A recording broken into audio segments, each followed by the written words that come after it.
പോർട്ട്മെയിൻ എന്ന ഗ്രാമത്തിലെ ഒരു കുന്നിൽ അവിടെ ഉണ്ടായിരുന്ന യൂജിൻ, ജോസഫ്, ഫ്രാൻസ്വാസ്, ജീൻ മേരി എന്നീ 4 കുട്ടികൾക്ക് പരിശുദ്ധ അമ്മ 1871 ജാനുവരി 17 പ്രത്യക്ഷപ്പെടുകയുണ്ടായി. അമ്മയുടെ കാലിൻ്റെ ആ ഭാഗത്ത് നിന്ന് താഴേക്ക് ഒരു ബാനർ ഇങ്ങനെ താഴത്തേക്ക് തൂക്കിയിട്ടിരിക്കുന്നത് പോലെ അവർക്ക് കാണാനിടയായി. അതിൽ സുന്ദരമായ ഒരു കാര്യം എഴുതി വച്ചിരുന്നു: പ്രാർത്ഥിക്കുവിൻ എൻ്റെ മക്കളെ, ദൈവം നിങ്ങളുടെ പ്രാർത്ഥന കേൾക്കും.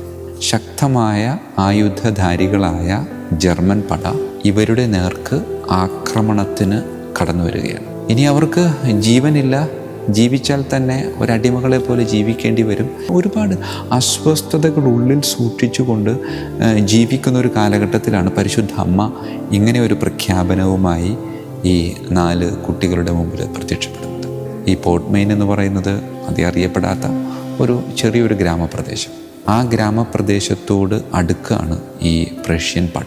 സകല പ്രതീക്ഷകളും നഷ്ടപ്പെട്ട് നിൽക്കുന്ന സമയത്താണ് പരിശുദ്ധ അമ്മ ഇവർക്ക് മുമ്പിൽ പ്രത്യക്ഷപ്പെട്ടിട്ട് പറയുന്നത്: മക്കളെ, പ്രാർത്ഥിക്കുവിൻ, നിങ്ങളുടെ പ്രാർത്ഥന ദൈവം കേൾക്കുക. ആയുധമില്ല, സമ്പത്തില്ല, പ്രാണൻ ഏതാണ്ടൊരു നഷ്ടപ്പെട്ട രീതിയിലാണ്.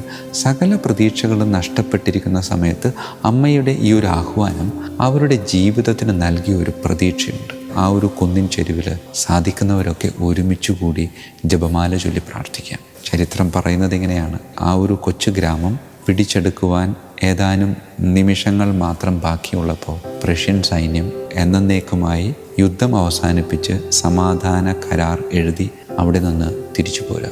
ഈ യുദ്ധത്തിന് നേതൃത്വം നൽകിയ സേനാധിപൻ പറയുകയുണ്ടായി: ഞങ്ങൾക്ക് ആ ഒരു കൊച്ചു പ്രദേശത്തെത്തിയപ്പോൾ എന്തോ ഒരു ശക്തി ഞങ്ങളെ ഇങ്ങനെ തടഞ്ഞു നിർത്തുന്നത് പോലെ ഞങ്ങൾക്ക് തോന്നിയെന്നവർ. പ്രിയമുള്ളവരെ, ഈ പറഞ്ഞവന് വ്യക്തമായിരുന്നില്ല എന്തോ ഒരു ശക്തി എന്നാണ് പറഞ്ഞത്.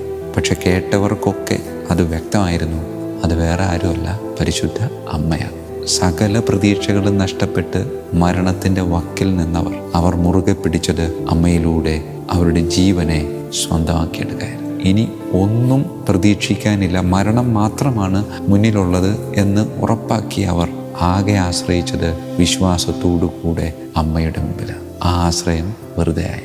അമ്മ അവരെ വളരെ കരുതലോടെ സംരക്ഷിച്ചു എന്ന് പറയും. പ്രിയമുള്ളവരെ, ഒട്ടും പ്രതീക്ഷിക്കാത്ത രീതിയിൽ നമ്മുടെ ഇടയിലേക്ക് ദൈവീക സാന്നിധ്യം കടന്നു വരും എന്നതിൽ യാതൊരു സംശയവും നിങ്ങൾക്ക് വേണ്ട എന്നതിൻ്റെ ഉദാത്തമായ ഉദാഹരണമാണ് ഈ പോർട്ട്മെയിനിലെ പരിശുദ്ധ അമ്മ നമ്മെ പഠിപ്പിക്കുന്നത്.